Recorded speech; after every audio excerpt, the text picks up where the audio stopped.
गोटे गाँव में श्याम नामक जड़े बेपारी रहुला। गोटे दिन से भाविला निज गाँ छाड़ी अन्य गाँव में जाई बेपार करिबो। एमिति भावी अन्य गाँ अभिमुखे बाहरिला।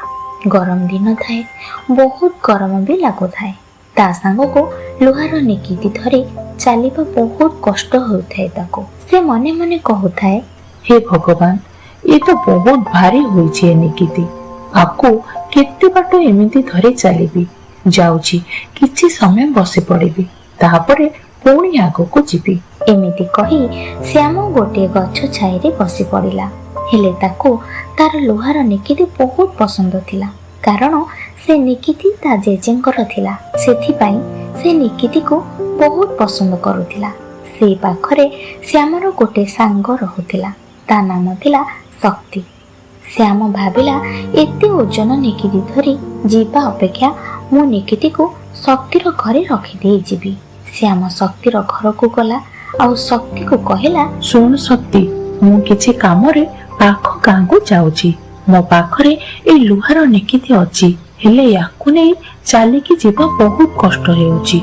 तू कोन ए निकिति को किछि दिन तो पाखरे रखि पारिबु कि? तापरे मु किछि दिन परे आसी याकु नै जीवी। श्यामर एमिति कथा सुनी शक्ति कहला, श्याम, तू किछि चिंता करे नाही। जे पर्यंत तू फेरी आसी नथिबो से पर्यंत मु याको संभालिकी रखिथिबी। श्याम शक्ति कथा सुनी धन्यवाद जणाई सेठारु चलीगला। सेपाटे शक्ति निकिति को सुरक्षित भाव में रखिदेला। हेले ता मनरे निकिति देखि लोभ आसिला। आ मने मने कहला, अरे ए लुहार निकिति तो बहुत दामी परि लागुची। मु ए निकिति को मो पाखरे सबुदिन पई रखिदेबी और श्याम को केबे फेरेबी नाही। एमिति किछि दिन बीतीगला। श्याम तार लुहार निकिति नेबा पाई शक्तिर घर को आसिला। शक्ति श्याम को देखि कहला, अरे आस श्याम, एठारे बसे, मु किछि मिठा आणुची, तू टिके खाइबे। शक्तिर एमिति कथा सुनी श्याम कहला, नाई, धन्यवाद तुमको, हेले मु बहुत थकी जाइछि। मो जल्दी घर को जीवी।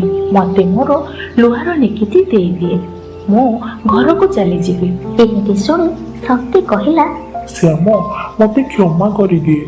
मो घरे थिबा मूसा तो निकिति को सब खाइबनी। शक्तिर एमिति कथा सुनी श्याम बहुत दुखी हो गला। और से जानी पारिथिला जे शक्तिर चालाक पणिया को। श्याम विलंब न करी तुरंत गोटे उपाय चिंता कला और शक्ति को कहला, अच्छा शक्ति, तू कौन तो पुओ को मो सहित बाहर को छाड़ी पारिबु? कथा कौन कि मु घरो तम समस्त पई किछि उपहार आनिथिली। से उपहार को आनिबा पई हेले टिके साहाय्य दरकार। सेथि पई तू पुओ गले मते टिके साहाय्य मिली जिवो। श्याम कथा सुनी शक्ति खुशी होई कहला, हाँ हाँ, निश्चित, जाओ तुम्हें माने। श्याम शक्तिर पुओ को नहीं सेठारु चलीगला। एमिति किछि समय बीतीगला, हेले शक्तिर पुओ आउ फेरिला नाही। शक्तिर चिंता हेबाकु लागिला आ मने मने भाबिला, ए छुआटी एते समय हेला कोन करूची? उपहार को नहीं आसीबाकू ताकू एते समय कोन लागुची? मु जाउची श्याम घर को जाई देखे छुआटी कुआडे गला। एमिति कही शक्ति श्याम घर को आसिला और श्याम को कहला, अरे श्याम, मो पुओ रवि कुआडे गला? शक्तिर कथा सुनी श्याम तुरंत कहला, हाँ शक्ति, तो पुओ को गोटे बड़ चिल्लो नहीं पळाई गला। शक्ति आश्चर्य होई कहला, एते बड़ पिला को चिलो केमिति उठेकी नहीं चली गला? सत कह, मो पुओ काई नहेले मु तते छाड़ीबिनी कहूची। एमिति दुई जन मध्यरे झगड़ा लागिला। पुणी दुई जन जाक गाँर मुखिया पाखक गले। मुखिया ए दुई जन को देखि कहले, कुह, मु तुम दुई जनकर कौन साहाय्य करिबे? मुखियार कथा सुनिबा परे शक्ति तुरंत कहला, श्याम, मो पुओ को नहीं लुचेई रखिची। मो पचारिबारो मते कहूची मो पुओ को चिल्लो नहीं जाइची बोली। एहा सुनिला परे मुखिया भाबिले, कौन 10 वर्षर छुआ को केबे चिल्लो नहीं पारिबो? मुखिया श्याम को पचारिले सत कौन बोली। श्याम उत्तर दे कहला, मुखिया महाशय, एबे शक्ति को पचारंतु ताहेले। କଣ ମୋ ଲୁହାର ନିକିତି ମୂଷା ଖାଇଦେଲା? ଏହା କଣ ସମ୍ଭବ କଥା? ଏମିତି କଥା ଶୁଣିବା ପରେ ମୁଖିଆ ହସିବାକୁ ଲାଗିଲେ ଆଉ କହିଲେ, ତୁମେ ଦୁଇ ଜଣ ଯାକ ତ ଛୋଟ ଛୁଆ ପରି ଲାଗୁଛ। ଏବେ କୁହ ଶକ୍ତି, ସେ ଲୁହାର ନିକିତି କଣ ହେଲା? ଶକ୍ତି କହିଲା। ମତେ ଜଣା ନାହିଁ, ହେଲେ ମୁଁ ଯାଇ ମୋ ଘର ଖୋଜିବି।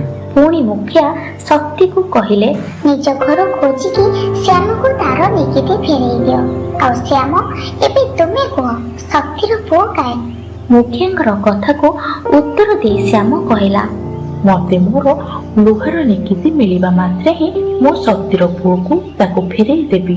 ଏମିତି କହି ସେଠାରୁ ଦୁହେଁ ଚାଲିଗଲେ। ଶକ୍ତି ଶ୍ୟାମର ଲୁହାର ନିକିତି ଫେରେଇ ଦେଲା ଆଉ ଶ୍ୟାମ ଶକ୍ତିର ପୁଅକୁ ଫେରେଇ ଦେଲା। ଶ୍ୟାମ ନିଜର ବୁଦ୍ଧି ଯୋଗୁଁ ଲୁହାର ନିକିତି ଫେରି ପାଇଲା। ପିଲାମାନେ, ଆଜି ଆମେ ଏ ଗଳ୍ପଟିରୁ କ'ଣ ଶିକ୍ଷା ପାଇଲେ? କେବେ କାହା ଜିନିଷ ଦେଖି ଲୋଭ କରିବା ଉଚିତ ନୁହେଁ।